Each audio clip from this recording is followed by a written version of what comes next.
días a todos. Mi nombre es Enrique Mancilla.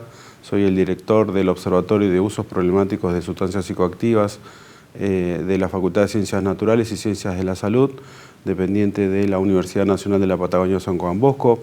Hoy nos convoca nuevamente este ciclo de entrevistas que tiene que ver con un lema que a principio de año y a partir de un proyecto de este observatorio lo mencionamos o lo dimos a llamar como consumo no saludable de alcohol.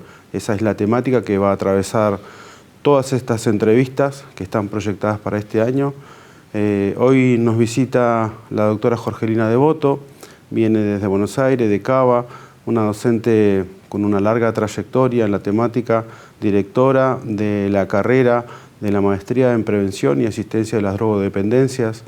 La verdad que es un honor para nosotros contar con ella hoy aquí y poder hacerle algunas consultas que tienen que ver con esta temática tan compleja, de difícil resolución, con un abordaje también que requiere de la interdisciplina. Así que, Jorgelina, buenos días y gracias por estar acá con nosotros. Bueno, buenos días, Enrique, buenos días a todos y muchas gracias por invitarme. Bueno, vamos a iniciar la entrevista con una primera pregunta, ¿no? Que tiene que ver con esto de cómo surge su interés como profesional. Entiendo que su disciplina de base es la psicología, su doctorado está basado en la psicología. ¿Qué la motivó a la investigación asociada a esta cuestión de las adicciones? En principio, bueno, yo como psicóloga, cuando recién me recibí hace muchísimos años, trabajé en el ámbito familiar y en el ámbito escolar. Entonces, hace ya, muchos años, no era tan presente el tema de las adicciones, pero sí, trabajando con adolescentes, uno empezaba a ver a lo largo del tiempo cómo aparecía esta temática y cómo empezaba a ser un problema también para las familias. En el año 90, aproximadamente 91, me convocaron para formar parte del equipo de lo que sería después el Instituto de Prevención de Adicciones de la USAL y la Secretaría de Prevención de Adicciones de la Provincia de Buenos Aires. Más que nada porque tenía, mucha familiaridad con el trabajo en territorio, trabajo en campo, en colegios, con instituciones intermedias y obviamente ya en los años 90 había empezado a tallar fuerte el tema de adicciones, entonces me formé con una maestría, que es la maestría que se dicta en nuestra institución, específicamente en adicciones, y después realicé el doctorado en psicología, enfocándome en el trabajo clínico y el trabajo territorial en adicciones.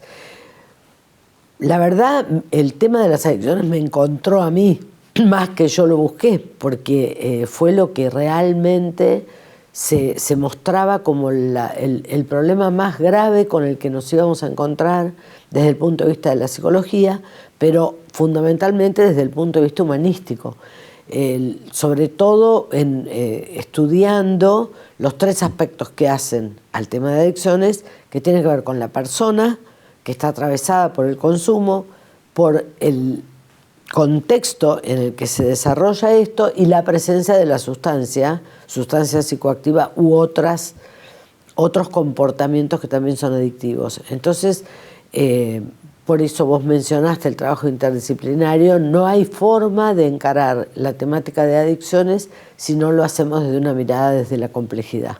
Me da la sensación que esto tiene un dinamismo que va permanentemente modificándose y que está asociado a muchas cosas, ¿no? Un poco al contexto, un poco a la persona, un poco al narcotráfico y cómo va modificando todas aquellas sustancias, cambiando un par de moléculas y llamándolas de otra manera, pero en definitiva generalmente terminan siendo o depresoras o estimulantes o alucinógenas y cambia el nombre, un par de moléculas y siguen vendiéndola, ¿no?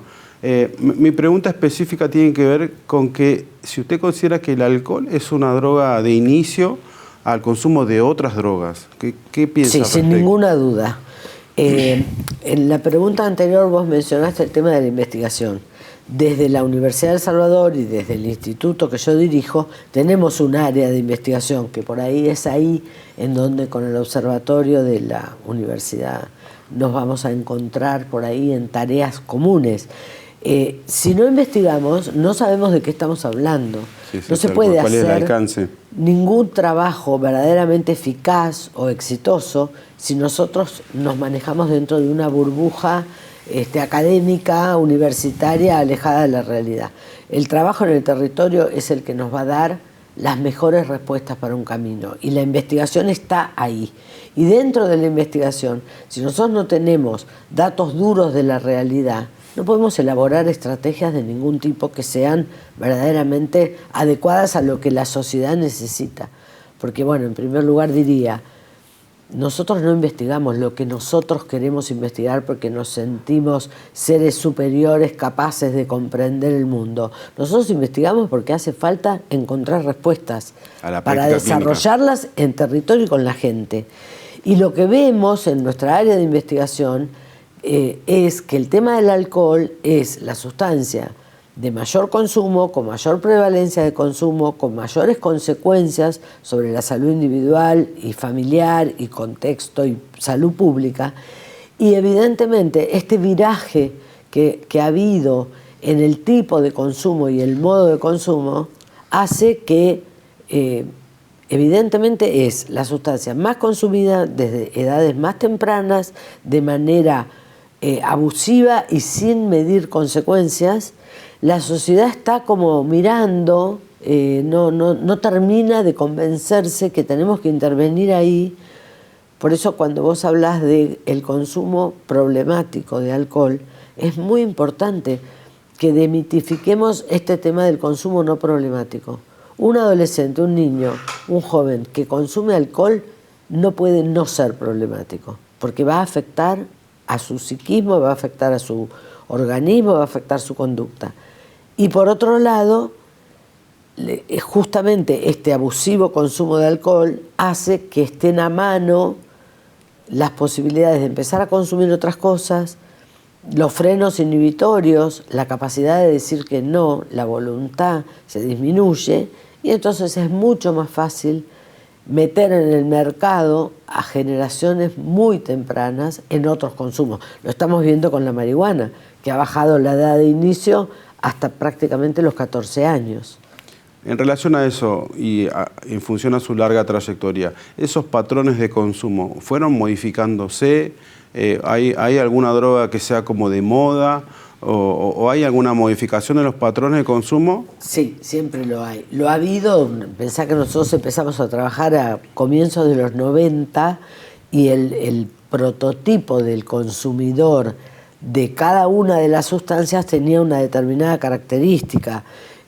Veíamos consumo de alcohol en personas jóvenes, pero ya dentro de la adultez, digamos, a partir de los 20, 21 años. Veíamos pacientes que consultaban por alcohol, personas que ya tenían una carrera, una historia de consumo de 20, 30 años, adultos mayores, que se habían visto afectados a lo largo de su vida por el consumo de alcohol, pero llegaban a un punto en donde ya no podían sostener ni familia, ni trabajo. Hoy en día vemos chicos afectados por el alcohol que tienen 16, 15, 18, que empezaron un consumo, digamos, recreativo. Me echaría con una investigación en donde vimos que las dos razones por las cuales se empiezan a tomar alcohol temprano son la curiosidad en la adolescencia y la presión grupal. Dos características que son tan propias del adolescente que si se mete ahí el consumo, ya tiene el terreno facilitado para ingresar, porque la curiosidad es propia de la adolescencia y del deseo de probar y de crecer, y la presión grupal es propia del deseo también de pertenecer, de no quedarse afuera. Con esas dos premisas el alcohol entra, y entra mucho más temprano, de manera, por ejemplo, abusiva, en el sentido de que los chicos toman hasta emborracharse.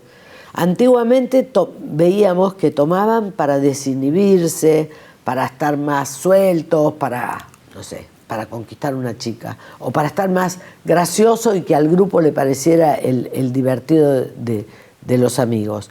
Y ahora no, ahora toman hasta terminar con su cerebro, digamos. En los 2000 aparecía esta cuestión, hoy los chicos lo dicen el fin de semana o sobre todo los viernes, me la doy en la pera, incluso los adultos jóvenes también usan esa terminología, que tiene que ver con consumir grandes cantidades de alcohol en un tiempo acotado, ¿no? Que eso nosotros los conocemos como atracones de alcohol.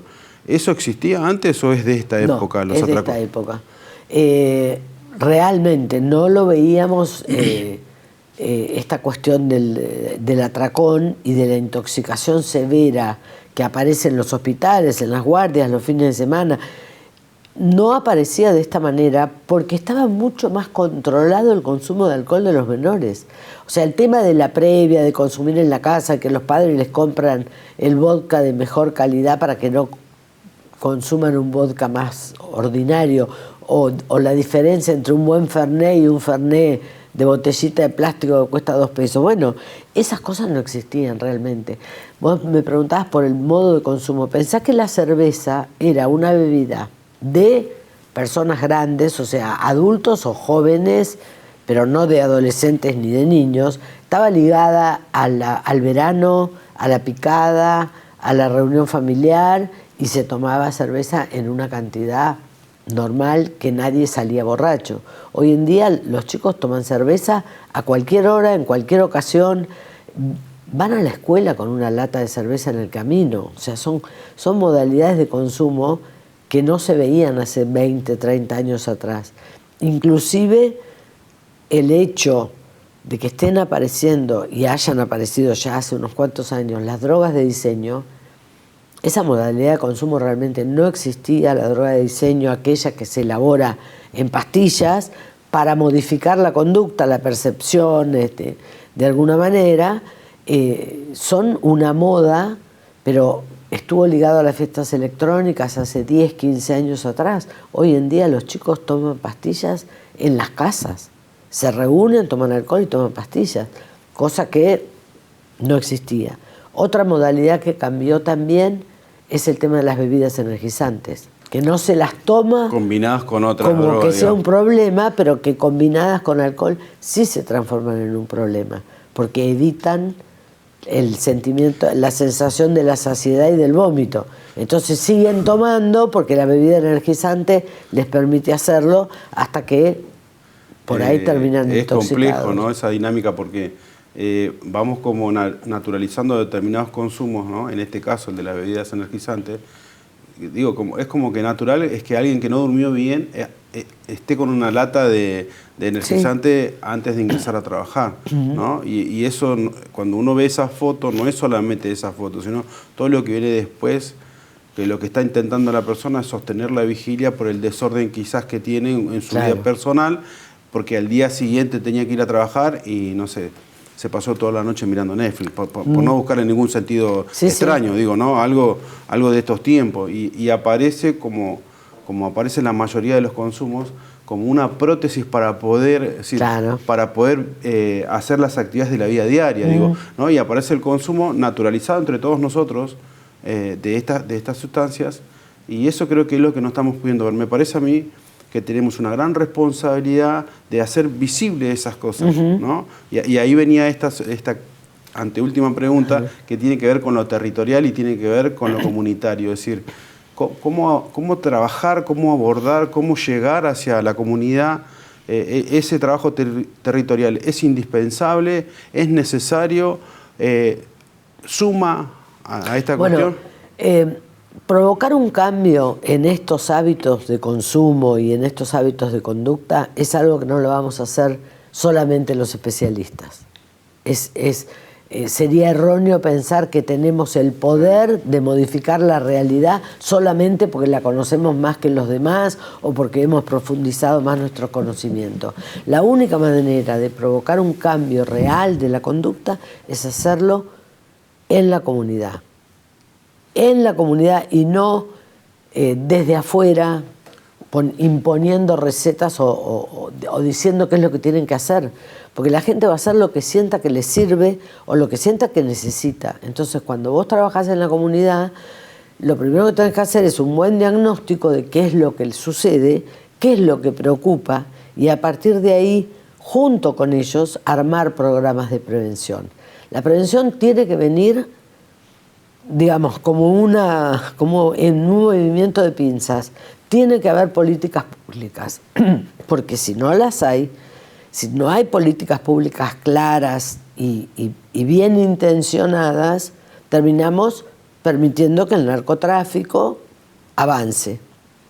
Pero por el otro lado necesitamos la comunidad comprometida, y la única manera es acompañar a los que verdaderamente la están pasando mal, porque cuando uno entra a una escuela, por ejemplo, a charlar con padres o con los docentes, lo primero que te dicen son los problemas que tienen, con lo que toman los chicos, con los lunes que están dormidos, los padres que no... La accidentología, no sé, somos como una sociedad tan macabra a veces, que esperamos ver al chico destruido para decir uy, qué mal que estamos, en vez de hacer algo para evitarlo. Los domingos a la mañana, los programas de televisión, ¿qué te muestran? Accidentes, chicos o que en una pelea a la salida de un boliche termina con la vida de alguno, o con violencia, y es como que todo el mundo está afuera mirando, como si fuera un espectáculo de un circo, en vez de decir, todos tenemos algo que ver con eso que está pasando. Lo importante, por lo menos desde el observatorio y desde la universidad, habilitar la palabra para poder hablar de estas cosas, ¿no? Y empezar a ver qué nos está pasando con eso y dejar de mirar para otro lado. Pero lo tenemos que hacer todos. Es decir, a partir de las políticas públicas, a partir de la universidad, un poco saliéndose del espacio, del ámbito de la universidad y alcanzando su brazo hacia la comunidad. Eso es un poco también nuestra tarea, la tarea del observatorio y la tarea de esta universidad, de la cual soy hijo. Ahora le voy a hablar de su universidad, de la cual también soy hijo de esa universidad. Digo, ¿qué importancia tiene, ¿no?, para la comunidad una universidad comprometida con estos temas? Ustedes eso... cuando decidieron incorporar la maestría y que ese espacio académico quede disponible para los profesionales, ¿cuál era el objetivo? O sea, ¿por qué aparece la maestría? ¿No? Aparece porque justamente la primera camada de la maestría es del año 1993, cuando todavía este tema no era un tema que estaba instalado en la sociedad. Lo que pasa es que ya se empezaba a ver que el problema del consumo estaba más relacionado, en aquella época se lo pensaba desde el punto de vista de las ciencias jurídicas, el tema del narcotráfico. Por eso empezó siendo una cátedra extra programática en la Facultad de Ciencias Jurídicas de la Universidad de El Salvador, porque en aquella época la mirada estaba más puesta en el modelo ético-jurídico. Cuando la realidad muestra que el problema de la adicción es multifacético, tiene que ver con lo bio, psicosocial y espiritual, ahí se empezó a pensar que era necesario formar a los profesionales de las distintas disciplinas para que entendieran esta problemática. El adicto, como se llamaba en ese momento, no es solo el delincuente o el enfermo o el transgresor o el pecador. La persona que consume puede no ser adicto, puede ser un consumidor abusivo, puede ser un consumidor, digamos, consuetudinario, pero igual va a ver afectada algunos aspectos de su vida. Entonces, bueno, se armó la maestría en espejo con una maestría de España, de la Universidad de Deusto, en Bilbao, porque ellos ya venían de padecer la epidemia de heroína en los años 80 y se habían encontrado que los profesionales que tenían que atender a las personas afectadas no tenían herramientas. Entonces armamos esa maestría con 4 áreas. El área académica, que era dictar la maestría, dictar la carrera de técnico, cursos, etc. El área de investigación, porque no se conocía mucho en ese momento. Pensá que la Cedronar es de los años 90. Nosotros más o menos fuimos desarrollando nuestra actividad al mismo tiempo que la Cedronar. De hecho, tenemos mucha relación con ellos. El otro área es el área de investigación que mencionaba recién. Hay que conocer para poder trabajar. Y en cuarto lugar, lo que es la extensión universitaria del trabajo en la comunidad. Una universidad no puede, lo dije antes, ser una burbuja académica de cristal alejada de la realidad, en donde todos nos sentimos muy cómodos porque sabemos mucho, estudiamos mucho, pero no sirve para nada, más que para sentirnos bien nosotros. Eso no es nuestra universidad. La Universidad de El Salvador tiene un compromiso, una misión de acompañar a la gente en su vida cotidiana. Y el Instituto de Prevención de Adicciones cumplió la función de ser el lugar en donde se trabajara el tema, se estudiara, se profundizara y se pudiera transmitir. Por eso trabajamos con muchas instituciones de la comunidad. El OPRENAR, que es el Observatorio de Prevención del Narcotráfico, que es la última institución en la cual nos incorporamos a partir del 2015, es una organización de universidades que estudia cuáles deberían ser las políticas públicas más adecuadas para trabajar en la comunidad, en 5 áreas, de las cuales una coordinamos nosotros, que es la de prevención social y tratamiento. Pero ellos trabajamos en lavado de activos, asesoramiento al Poder Judicial, seguridad y justicia y prevención en el ámbito educativo, tratando de ver, bueno, todas las áreas de la sociedad atravesadas por el tema del narcotráfico y las adicciones. Estudiamos cuál es el diagnóstico y cuáles son las mejores políticas públicas. Vamos a finalizar con la entrevista sin dejar el compromiso de este observatorio con la Universidad de El Salvador, con el instituto, para desarrollar áreas de investigación conjuntas. Me parece que eso sería muy beneficioso para ambos y que se puedan replicar algunos estudios tanto en Buenos Aires como acá. Así que les doy mi compromiso para que podamos en algún momento llegar a concretar esos objetivos, y desde luego muy agradecido que haya venido. Siempre es un placer tenerla a mi lado. Bueno, todo el tiempo. Yo digo lo recíproco, a mí me encanta venir, es la segunda vez que vengo, la verdad que encuentro gente muy comprometida, desde obviamente vos y tu equipo, y me parece que la universidad me impresiona la energía que tiene, la cantidad de chicos ayer que estaban, y uno dice, bueno, uno tiene que trabajar para que ellos el día de mañana puedan vivir mejor, estar más felices y ser profesionales más comprometidos con su comunidad, que es en última instancia lo que buscamos. Así que bueno, muchas gracias. No, gracias a vos.